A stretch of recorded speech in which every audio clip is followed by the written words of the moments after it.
I'm available 24/7 to help solve issues. Right. Call me 3 a.m. on a Sunday morning, I don't care. A cross-pollination of Thomas Edison and Tony Stark, Elon Musk. Were you a little naive when you thought I can easily build an electric car and a rocket? I didn't think it would be easy. Like I said, I thought they would probably fail. But you know, like creating a company is almost like having a child. So it's sort of like, how do you say your child should not have food? So once you have the company, you have to feed it and nurse it, and take care of it, even if it ruins you. Yeah.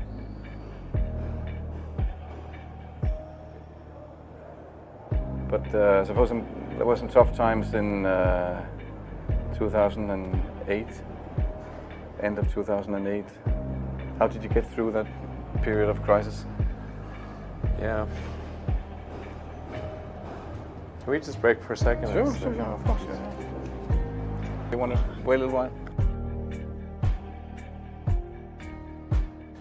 Yeah, I sure hope it was worth it.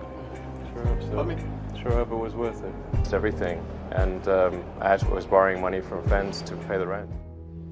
Well, I mean, Tesla really faced a severe threat of death due to the Model 3 production ramp. Essentially, the company was bleeding money like crazy, and just if we didn't solve these problems in a very short period of time, we would die. And it was extremely difficult to solve them. How close to death did you come? Within single-digit weeks. 22 hours a day, or like what? How many I hours? was working, so 7 days a week, sleeping in the factory. I worked everywhere I worked in the paint shop, general assembly, body shop. You ever worry about yourself imploding? Like it's just too much? Absolutely. No one should put this many hours into work. This is not good. People should not work this hard. They should not do this. It's very painful. Painful in what sense? It hurts my brain and my heart. Where do you come up with your best ideas? Are you on vacation, or are you kind of just like in the middle of the night you wake up and start drawing things down? Or You know, sounds really cliche, but like the shower is probably like you know, wake up and go to shower in the morning. And I think actually what's really happened is kind of stuff is percolated in the subconscious. Right. And it's not really occurring in the shower, but you're kind of getting the results of last night's, you know, computation, basically. Right. Whatever area that you get into, given that, you know, even if you're the best, there's always a chance of failure. So I think it's important that you really like whatever you're doing. If you don't like it, life is too short. You know, I'd say, and also if you like what you're doing, you think about it even when you're not working. I mean, it's something that your mind is drawn to, and if you don't like it, you just really can't make it work, I think. When you had that third failure in a row, did you think, I need to pack this in? Never. Why not? I don't ever give up. I mean, I'd have to be dead or completely incapacitated. Starting a business, I'd say, number one is have a high pain threshold. That's it.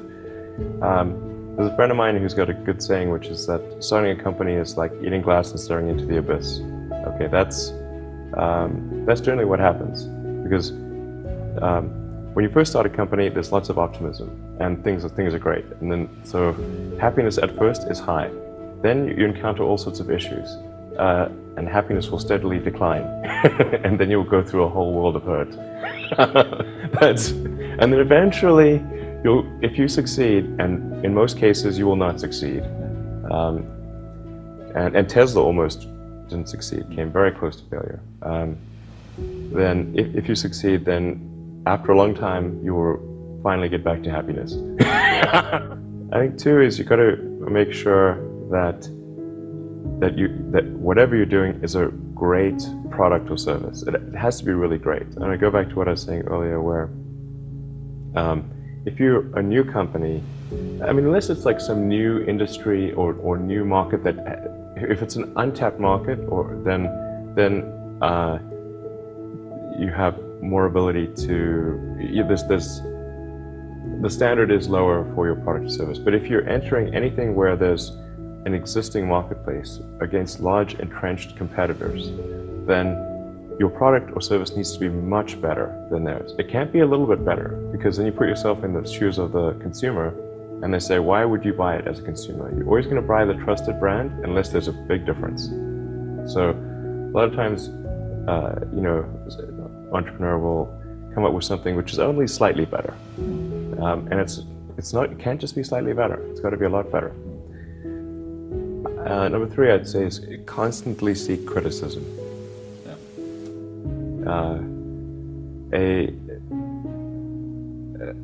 A well thought out critique of whatever you're doing is as valuable as gold.